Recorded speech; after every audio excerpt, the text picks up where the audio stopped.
دوستو یہ کہانی ہے ایک خاتون امریکی فوجی افیسر کیپٹن ماریا کی، ایک ایسی کہانی جس کی مثال تاریخ میں کم ہی ملتی ہے، جو ایک لمحے میں نہیں بلکہ آہستہ آہستہ قدم با قدم جہالت سے روشنی کی طرف آئی۔ وہ جو کل تک جنگ کے میدان میں کفر کی فوج کے نمائندہ تھی، آج حیا، ایمان اور اخلاص کی علمبردار بن چکی ہیں۔ یہ ان دنوں کی بات ہے جب عراق نے کویت پر قبضہ کیا تھا اور سعودی عرب کی درخواست پر امریکی افواج خلیج میں اتارے گئے۔ ہزاروں فوجی عرب سرزمین میں اترے اور ان میں ایک خوبصورت نوجوان اور بہادر امریکی خاتون فوجی آفیسر بھی تھی جس کا نام کیپٹن ماریا تھا۔ ماریا کو ایک ایسے یونٹ میں تعینات کیا گیا جو 5 کمپنیوں پر مشتمل تھا، 1000 مرد اہلکار اور صرف 200 خواتین۔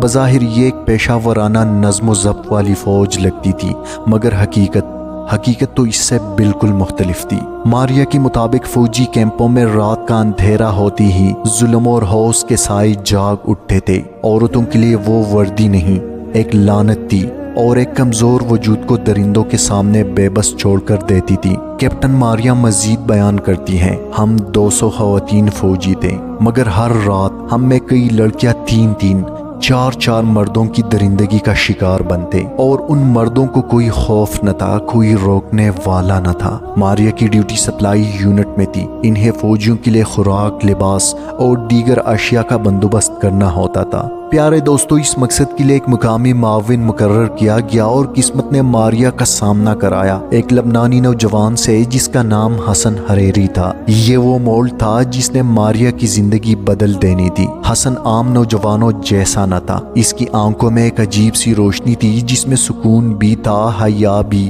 وہ ماریا کے ساتھ سارا دن کام کرتا، خریداری میں مدد دیتا، مگر ایک پل کے لیے بھی نظر اٹھا کر نہیں دیکھا۔ ماریا کہتی ہے، میں اپنی یونٹ کی سب سے حسین اور نوجوان لڑکی تھی۔ ہر مرد اہلکار چاہتا تھا کہ وہ میرے قریب آئیں۔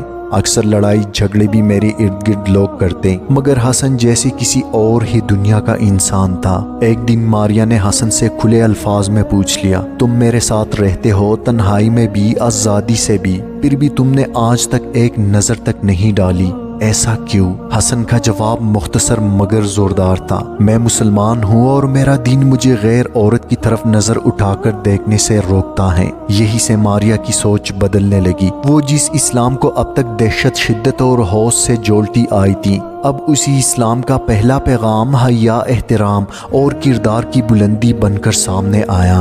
رفتہ رفتہ ماریا نے حسن سے اسلام کے بارے میں جاننے کی خواہش ظاہر کی۔ حسن نے قرآن مجید کا انگریزی ترجمہ اس کے حوالے کیا اور جیسی ہی ماریا نے اسے پڑھنا شروع کیا، اس کا دل مکمل اسلام کی طرف راغب ہونے لگا۔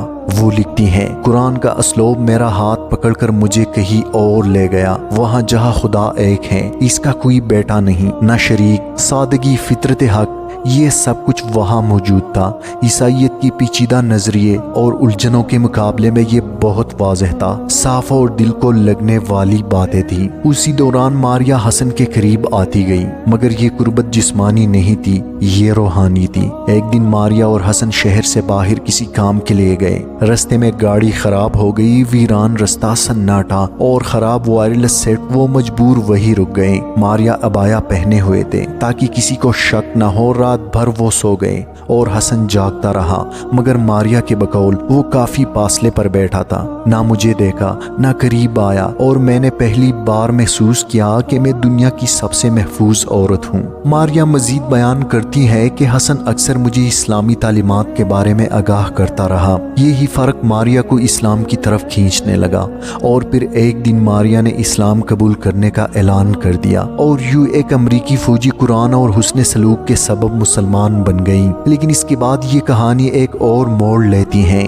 ماریا بیان کرتی ہے، مجھے حسن سے محبت ہو چکی تھی، اب وہ ایک لمحے کے لیے بھی اس سے دور نہیں رہ سکتی تھی۔ چنانچہ ماریا نے خود حسن کو نکاح کی پیشکش کی اور یہ نکاح طے پا گیا۔ اب وہ 5 وقت کی نماز پڑھتی، قرآن مجید کا مطالعہ کرتی، حسن کے ساتھ ہر لمحہ اللہ کا شکر ادا کرتی۔ حسن نے انہیں سفید اسکارف لا کر دیا، وہ سر ڈھانپ کر خود کو مکمل محسوس کرتی۔ ایک دن جب وہ فوجی کیمپ میں سفید اسکارف پہنے گئے تو لوگوں نے حیرت سے کہا، یہ نن کہاں وہاں سے آ گئیں۔ ماریا آئینے میں خود کو دیکھتی ہیں تو وہ واقعی ایک روحانی نن کے مانند لگ رہی تھی۔ اس دن انہوں نے فیصلہ کر لیا کہ اب وہ ہمیشہ سر ڈھانپے گی، چاہے فوج کچھ بھی کہے۔ انہوں نے افسران سے اجازت طلب کی مگر انکار ہوا، لیکن ماریا اب خاموش رہنے والی نہیں تھی۔ انہوں نے قانونی مشیروں، ایڈوکیٹس، حتیٰ کہ ایڈوکیٹ جنرل تک رسائی حاصل کی۔ ناظرین، ماریا مزید بیان کرتی ہیں ایک دن انہیں سینئر کمانڈر نے بلایا۔ وہاں بھی لباس اور اسکارف پر بات نکلی۔ ایک آفیسر نے کہا، یہ فوج ہے، یہاں مذہبی آزادیوں کی گنجائش نہیں۔